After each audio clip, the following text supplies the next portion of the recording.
Welcome, race fans, to Pump the Brakes, the one, the only, the Cadillac of Formula One podcasts. I am your host, the Pitlane Patriot. We are still in those weeks leading up to the Miami Grand Prix. No race last week, no race next week, but this show is every Wednesday no matter what, so we are here. We're going to talk about Red Bull and some breaking news that has happened in the last week. We're going to go over some Cadillac upgrades and what we can do leading up to Miami. And then we're going to take a little break from F1 and talk about some F2, including our boy, Colton Herta. Let's get into everything. Let's start with Red Bull, because I think the real headline is bigger than just one staff move. Yes, the news item is that Gianpiero Lambiase, GP, who is Max's longtime race engineer, is leaving Red Bull for McLaren. But the reason that this matters is not just the move itself, it's what the move represents. GP's been with Max since 2016. He's been one of the core voices in Max's ear through the whole Red Bull dynasty. And reports have said that even though GP's not leaving immediately, he's staying until 2028 because that's how long his contract extends. So even though he's not leaving immediately, this still lands as another crack in the foundation of what used to feel like the most untouchable structure in all of Formula One. Red Bull's falling apart. And that's why I don't look at this as some random HR story. I look at it as more evidence that the old Red Bull empire keeps getting looser. Adrian Newey already left. Other senior names have left too, specifically on Max's side. The team no longer feels like this locked-in machine that is just going to rule forever. And now even the GP Verstappen partnership, which has been absolutely iconic, is ending. Okay, that doesn't mean Max is going tomorrow, but it absolutely means that the structure around him is crumbling and is really not as permanent as it once looked. And that matters even more because Max himself does not exactly sound like a guy who is loving life right now. Reports have said that after Suzuka, he was beyond frustrated, that he was questioning his future with Formula One, and that his issue is not just Red Bull's performance, it's also the direction of the 2026 regulations themselves. Max has described the new era of Formula One as an absolute joke, fundamentally flawed, and just not real racing. So this is not just a driver having one bad weekend and sulking a little bit. It's a four-time champion, your symbol of the race, deeply unhappy with both the car and the place that he's driving in and the rules, and he's just not happy. So that's where this gets really interesting, because Max is not exactly trapped. His contract runs through 2028, yeah, just like GP, but he has release clauses in his contract. He has performance-related clauses, like the car needs to maintain a certain level of production. I do not believe that the exact specifics on this are released, but the car needs to maintain a certain level of production. Otherwise, Max is allowed to leave. So he could very well have the option to leave at the end of this year, at the end of the next year. It's not just GP that's shaky. The GP move in 2028 makes that whole original Red Bull front line very shaky. Okay, but the important point is simple. If Red Bull's performance stays ugly enough, the door is not welded shut. There is flexibility in that deal. So when people talk about Max maybe looking around, that's not just gossip from nowhere. There's an actual contractual reason why people keep bringing that up, because he actually might leave. So we got to make sure we keep track on that. And when you combine that with the current state of the Red Bull on the track, you start to see why this segment matters more, because Formula One's own coverage after Japan had Isaac Hadjar admitting that the move at Red Bull was not good. And again, as I mentioned in my last episode, Liam Lawson is their best driver right now, and he's on the sister team, demoted from Red Bull. Red Bull's not looking good. So to me, GP leaving is not an earthquake by itself. GP leaving is another signal, another sign, another indication that the people who built and maintained the Verstappen Red Bull era are not all glued together forever. And once you accept that, the real conversation changes. It becomes a little bit less about will Red Bull eventually lose more pieces, and more sadly about when and in what order. Because that's what dynasties kind of look like when they start to loosen. It's not just usually one giant explosion. It's a series of cracks that slowly stop feeling temporary. And I think this is the best way to read the Max angle too. I'm not saying Max Verstappen is definitely leaving Red Bull. I'm not saying a Mercedes move is already done in some secret room. What I'm saying is that Max now has three things at once. Car he clearly does not enjoy, regulations he clearly does not respect, and a contract that reportedly gives him some degree of performance-related flexibility. On top of that, one of the most important people around him now has a scheduled exit. That is a lot of unknown stuff for a team that used to feel absolutely certain. And that is why I think the bigger takeaway here is this. For what was once a dynasty at Red Bull, it is now starting to feel like a matter of when or not if more pieces move away, and that team just continues to crumble. Bye-bye Christian Horner. Gone is the greatest designer in Adrian Newey. And now it's bye-bye GP, which, that one hurts. GP's awesome, but we move on. So my take is simple. GP leaving is not just news. It is further evidence that the Verstappen era, that core of Red Bull, is loosening. Max hates the regs, he hates the car, has flexibility, and can kind of do what he wants because he's the best in the game. But it doesn't mean that the house is going to fall apart tomorrow. They're still a top 4 team. This team is still going to compete. They might even win a race or two. But it absolutely means that Red Bull does not feel like a forever dynasty anymore. It feels like a team that's entering a phase where they may be a midfield team. Right now, they're operating like one. And the question will no longer be whether change is coming. It's just how much change and how fast, and will it be good? We choose to go to the moon in this decade and do the other things, not because they are easy, but because they are hard. All right, because we are Cadillac fans on this podcast, an episode can't go by without us talking about our team. So what could Cadillac possibly gain from a month off before their first home race? Actually, a lot. If there's one thing that Cadillac should be doing this month off, it is not working on vibes. That's my job. It's repairs, it's development. It's trying to come out of Miami looking more like a midfield team than somebody scraping at the bottom, like a team that has some actual fight in it. The first thing they have to attack is reliability and basic operational cleanliness. Valtteri Bottas said before Suzuka that the long April break would be quite beneficial because the team still had issues, still had not had a trouble-free week, and needed more time both to sort things out and to find performance. This is a huge quote because it tells you the first priority is not some miracle setup trick. It's getting the car and the whole operation to a place where a full weekend can happen without the team stepping on a rake every session. And to Cadillac's credit, Suzuka did show some progress. Formula One's own post-race write-up said that Cadillac was very strong in Japan. Considering it being a brand new team, it was actually quite strong. Both cars finished. Perez called it the team's strongest race of the season, said they had a lot more progress in such a short space of time, and said it looked very positive and that they were clearly faster than Aston Martin. But again, that's not a win because that Aston Martin car is fucked. Graham Loudon, team principal, also called it another strong weekend. He is positive throughout. He has been from the beginning. He's a little bit of a softie, so he's going to be a little bit more soft. And point is, Cadillac got both cars to the finish again. Perez on the lead lap for the first time. He didn't get lapped. That's important. So no, the result was not good enough, but the team did at least show the floor that there's an operation, It's an actual racing team. The second thing they need to fix is the car itself. I know, obvious, right?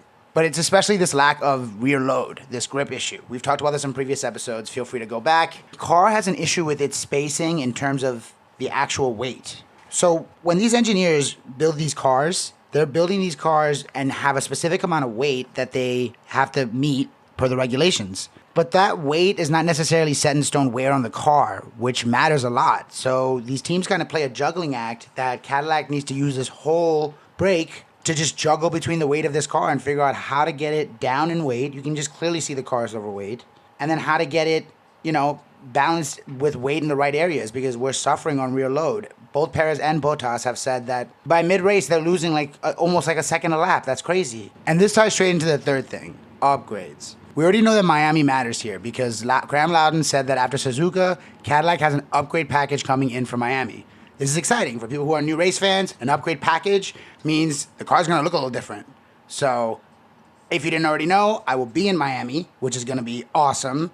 So I'll get to see the car up close and personal. I'll see if I can get some videos or some pictures and keep you all posted with the Miami Grand Prix. But the point is, Cadillac is going to be making moves, and they're going to use this break so that they can come into their first home race proud and, with serious upgrades to a car. So the fourth thing that Cadillac can actually fix during this break is prioritization. Motorsports has reported after Suzuka that Bottas felt the break would help Cadillac not just because it gave them more time to develop, but because it would let them prioritize certain things and hopefully bring some upgrades forward.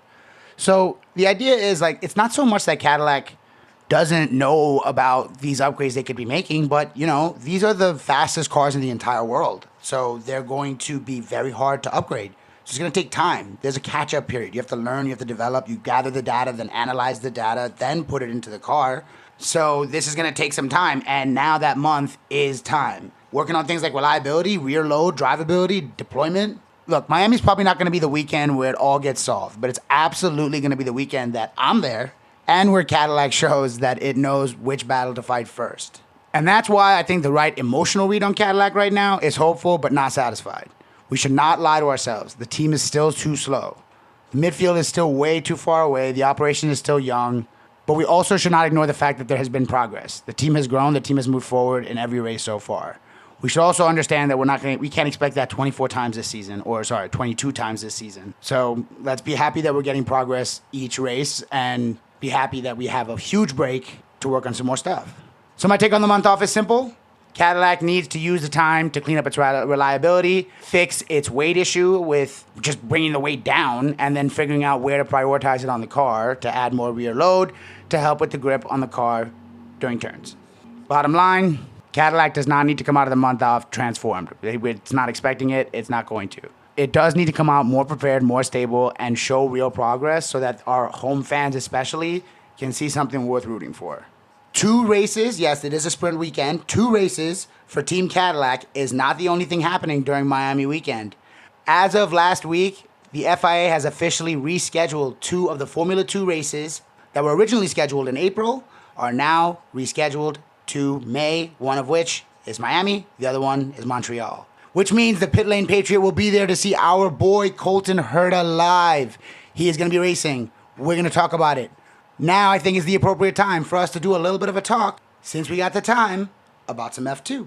That was sick. Every part of that race. So good. All right, so Formula 2. So the biggest real news of the week might actually be that Formula 2 just got a whole lot more interesting for us. Formula 2 now moves, like I said, because it was canceled in Bahrain and Saudi Arabia, moved to Miami and Montreal, which means that the series is heading to North America for the first time in 2026. That matters in general, but for this podcast, it matters for one obvious reason. Our boy, Colton Herta, now gets 2 huge opportunities on this side of the world instead of sitting around waiting forever for the season to restart all the way in June. And I think that's actually a big deal for how we should look at Colton Herta's rookie year so far. Because Melbourne was not some polished dream debut, it was messy.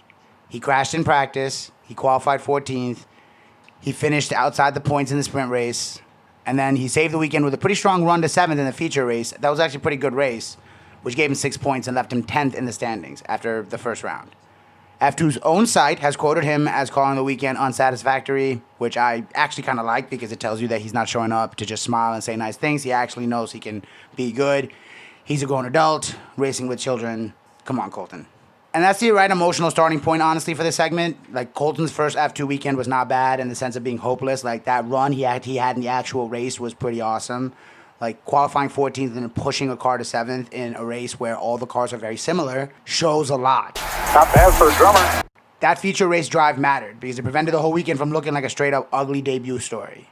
Okay, so before we go too deep on Colton, I think it's worth setting the wider F2 table a little bit. For those who don't know, Formula 2 is your feeder series to Formula 1. The kids who come up in karting in Formula 3, Formula 2, and then they hope to get into Formula 1. So, yeah, Formula 2 has some races, and they happen on certain weekends throughout the year, and we're getting one in Miami. So, the F2 table. Right now, there's a guy named Nikola Solov who leads the championship after winning the feature race in Melbourne. Rafael Camara, who is a Brazilian driver, is right near the top as well, and Ritomo Miyato, who's actually Colton's teammate at High Tech, left Melbourne with 4th in the standings, so 14 points compared to Colton's 6. So that's not some soft rookie field. It's actually a pretty good benchmark for both the championship and right inside Colton's own garage. So Ritomo Miyato is probably the most important name in this whole conversation because when Colton qualified 14th, he was only a little over a 10th slower than Miata. That actually matters. It tells you the gap was not cartoonishly huge. It wasn't what it looked like on paper. He was not lost. He was just bruised. He was recovering. And, you know, he's still learning this car, so give the guy a break, right? But Colton still showed pretty good depth. But Miata was better in the same car, so that should also be taken into consideration. My first big takeaway for Formula 2, Colton was rough, but he wasn't discouraging. I'm not panicking just yet. If he had gone to Melbourne, looked miles off, and just couldn't even finish the feature race, then I'd be a little bit upset. But I was really worried that he would be missing races until June. That was my biggest concern until now, and that's been alleviated. I get to see him race in Miami, so that's going to be awesome. And this is why the calendar matters so much, because Miami and Montreal being added changes emotional rhythm of the season. So instead of having to wait all the way until June, Colton gets back-to-back North American rounds in May before heading out to June.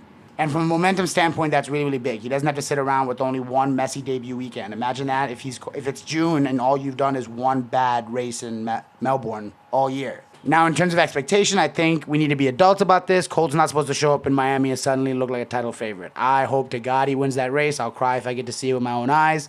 But let's be real.